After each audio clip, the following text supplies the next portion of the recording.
Hello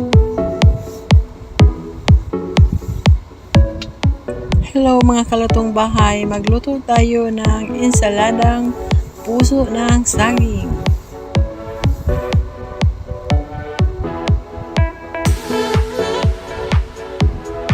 Ito ang puso ng saging at babalatan lang natin. Hindi masyadong nakita sa camera. Basta binalatan ko yan. Ayan. Kinuha ko lang yung ano niya. Pinakamatigas na part ng saging. Mga puso ng saging. Ayan. Binalatan ko yan. 2 piraso yan. Ang gagawin kong ensaladang puso ng saging, mga kalutong bahay. Shoutout sa aking mga subscribers, sa aking Team Stardom Pastilan, like Mami Dory Vlog, Bitchat TV, Lega, Little Girl Channel, Jojo the Farmer, Racy Nicole TV, si Laylon, sino pa ba, Dani Navarra, at yung aking mga friends, si Ernesto Gutlay, si Pugi Boy Production, at marami pang iba, marami pa sila. Si Trabahong Pulpul, hello idol. Si Cooking with Awin sa Canada, hello sis. At sa lahat-lahat ng aking mga friends at subscribers, sana magustuhan niyo itong ating video ngayon na ensaladang puso ng saging.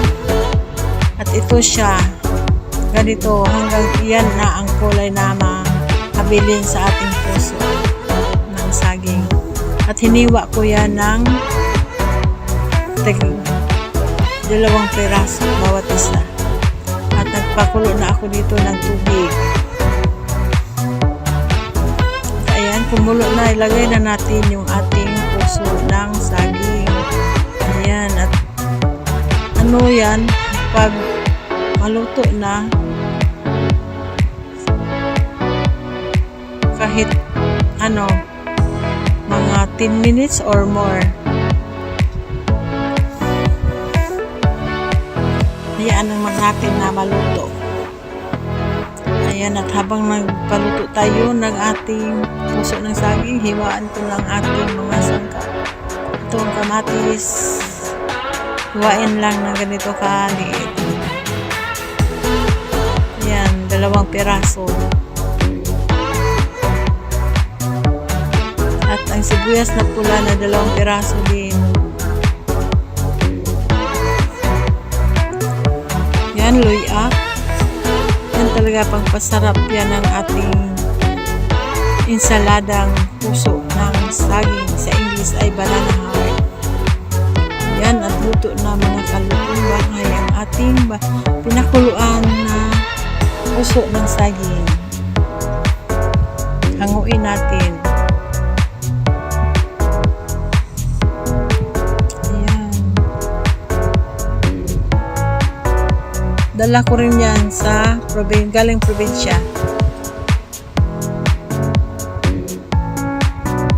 Ayan.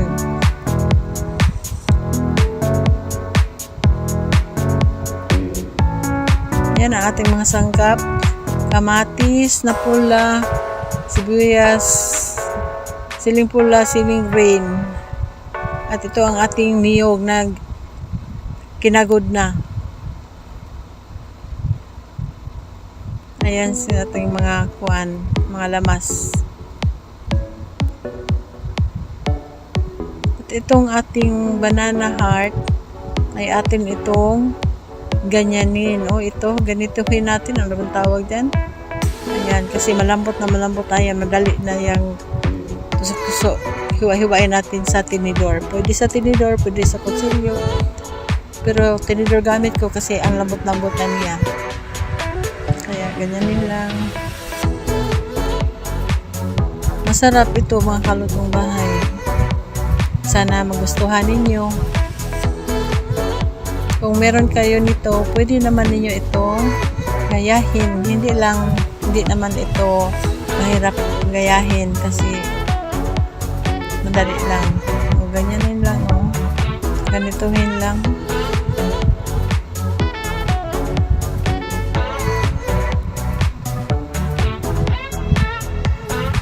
Yan.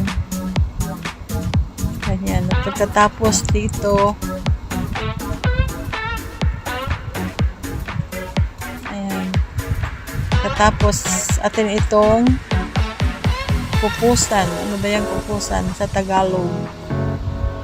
Ayan, nilagyan ko ng puting tela at piniga ko. Ayan, kasi yung sabaw niya ay mapakla yun. Mapakla. Anong apod ba apod? Pati man din mo nakuhaon. Hindi mo na bigain. Hindi mo alisin kasi mapakla yung ano natin, ensalada natin. At ayan na siya. Liit na lang.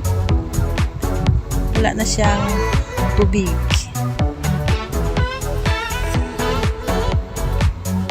Ayan. At ito, ilagay na natin ang ating mga lamas. Ating mga rekado.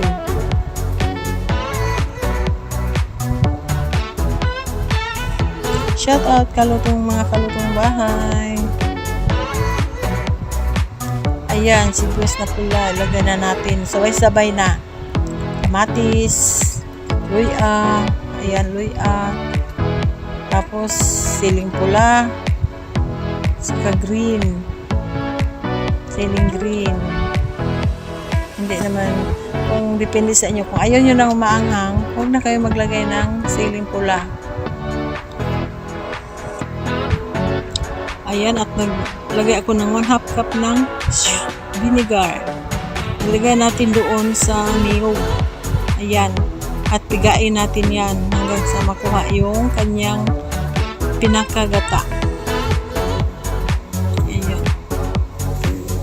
Sobrang sarap nito mga kalutong bahay. Ayan. Nagawa kong maging isang tasa sila lahat. Dala na yung pinaga natin at naglagay ako ng asin. Naglagay ako dito ng asin. Ayan. At ng brown black pepper. Hindi talaga mawala yan ang black pepper, no? Saka lemon. 1/2 ng lemon.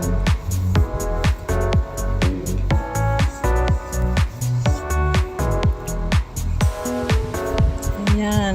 Biniga ko ng mabuti. Kasi sayang naman pag hindi natin simutin. Ayan.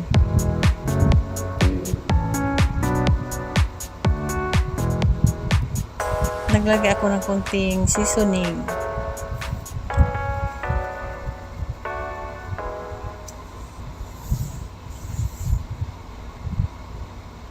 At ng 1 tablespoon na white sugar. Kailangan talaga lagyan natin ng white sugar kasi ensalada ito ating recipe. At haluin natin ng mabuti. Ayan. Sige, halo-halo.